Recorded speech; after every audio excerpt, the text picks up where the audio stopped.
menurut saya ketika Demokrat bertemu dengan PDIP, Nasdem pasti nggak tenang. Ya nggak tenang pasti. Pasti nggak tenang. Karena ngerasa, loh, begitu berbeda mereka selama ini bisa ketemu mereka. Kita yang selama ini banyak cocoknya bertengkar terus nih.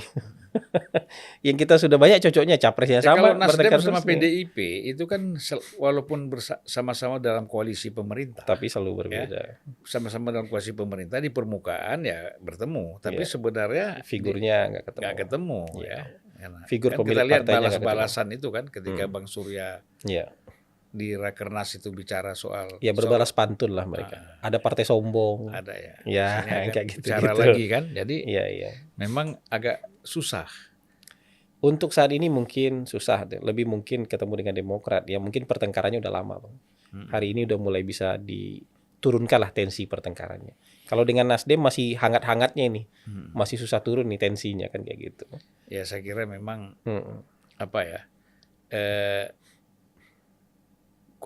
perbedaan tajam nih ya antara Nasdem dengan Demokrat. Ini kan efeknya pada pencapresan Anies ya. Bagaimana kita lihat ini? Efeknya sama Alphard di garasi saya juga, Bang. Oh, Sudah ya. datang Alphardnya tapi nggak ada yang mau terima, Bang. Udah mau saya kirim itu ke Patra tapi takut juga dia terima kan gitu. Jadi masih di garasi saya itu Alphardnya sekarang. Ya karena begini, kalau dia terima Alphard ini, bayar 2 kali dia nanti. satu itu, kedua tiba-tiba waktu dikasih baru ya. Kemudian dia pakai kesana kemari, lalu waktu dia kalah harus kembalikan yang baru kan? Iya, makanya Bang bayar 2 kali. Akhirnya kita bicara dagang mobil nih. Jadi gitu. Jadi ya konsekuensinya buat Mas Anies juga. Konsekuensi juga ada mobil yang nggak gerak-gerak dari garasi saya kan gitu. Mau saya pakai juga nggak enak. Masih optimis Anies nggak bisa maju capres? Jadi kan saya selalu bilang ini bukan harapan, Bang. Ini perhitungan. Saya pernah bilang sama Abang di sini juga mungkin. Kalau menurut saya kalau Anies sudah levelnya dia yang pemainnya, Bang, dia udah bungkus nih 3-3 ini udah selesai, Bang. Dia tentukan cawapresnya. Tapi menurut saya walaupun piagamnya bilang kita serahkan kepada Anies Baswedan, faktanya pasti nggak seperti itu. Ya, masih tersandra dia. Iya, pasti dia kalau Nasdem nggak setuju nggak bisa dia. Ya. Kalau Demokrat nggak setuju nggak bisa dia. Jadi yang berembuk tuh bukan dia, akhirnya berebut 4 pihak. Anies Baswedan berembuk dengan Surya Paloh, berembuk dengan Pak SBY atau AHY, berembuk dengan Ketua Majelis Suro PKS Habib Salim. Satu lagi ada Yusuf Kalla juga berembuknya. Nah, kalau tambah berlima lebih repot lagi berembuknya gitu. Iya. Jadi kan harus ada yang di atas nih jadi ketua. Nah, ini saya bingung yang ketua di atas ini siapa yang bisa ngasih veto? Kalau nggak ada yang bisa kasih veto gimana caranya, Bang? Ya kalau dalam dunia mafia tuh bisa bagi-bagi wilayah kan. Nah, bagi-bagi. Dalam politik susah, apa yang mau dibagi? Kalau Ganjar nggak perlu pusing siapa wakilnya, ibu aja yang tentukan, Bang. Ya. Jadi ibu yang veto. Ini wakilnya, ya udah Ganjar terima. Jadi Ganjar nggak pusing dia siapa wakilnya gitu. Ya. Walaupun Ganjar juga bukan level pemain, baru wayangnya dimainkan nih. Ya. Statusnya sampai hari ini, tapi dia nggak pusing soal wakil. Kalau Anies pusing dia soal wakil karena masing-masing aktor yang levelnya sekarang secara politik di atasnya Anies belum bisa bersepakat.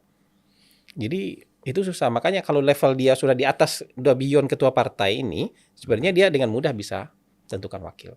Tapi karena menurut saya belum pemainnya, dia masih yang dimainkan, makanya wakilnya nggak kunjung ketemu gitu. Jadi masalah leveling aja ini, masalah leveling. Nah, ini kan yang kita lihat satu pelajaran ya, bahwa sebenarnya pimpinan-pimpinan partai politik ini itu ketika mereka bicara dengan apa yang ada di belakang kepala mereka itu sebenarnya berbeda. Di depan dengan ada belakang. Dramaturginya lah. Iya kan? Ada dramaturginya. Jadi di depan, wah Anies kita serahkan ke Anies dengan pidato berapi-api kan. Nanti soal wakil presiden kita serahkan kepada saudara Anies Baswedan sepenuhnya menentukan. Tapi buktinya ada yang penolakan. Kalau menurut saya mungkin di belakang juga ngomong, Nis itu tadi cuma pidato, jangan nganggap serius, nah, gitu kan. Jangan-jangan ada begitu. Kalau saya ngelihat dari perjalanan Anies yang dipublikasi ya, chemistry paling dapatnya sama AHY, Bang. Paling sering ketemu, paling sering jalan bareng, paling kompak ketika sama-sama, nggak ada figur lain. Kalau tiba-tiba ada figur kejutan kan aneh. Kada tiba-tiba ada orang lain yang menyela di antara Anies dan AHY, menurut saya agak aneh. Gitu. Kalau saya konsisten dari dulu bahwa memang Anies itu kan kita waktu ketemu, ingat nggak? Pertama kita ketemu di Bangi Kopi Iya. Ya, kita ngobrol. Hasan dengan mengatakan bahwa Anies tidak bisa, ya kan, dengan Alphard. Saya mengatakan kalau Anies dengan AHY itu bagus sekali. Dan kemungkinan besar menang nyapu bersih kan? Betul. Di beberapa provinsi gitu.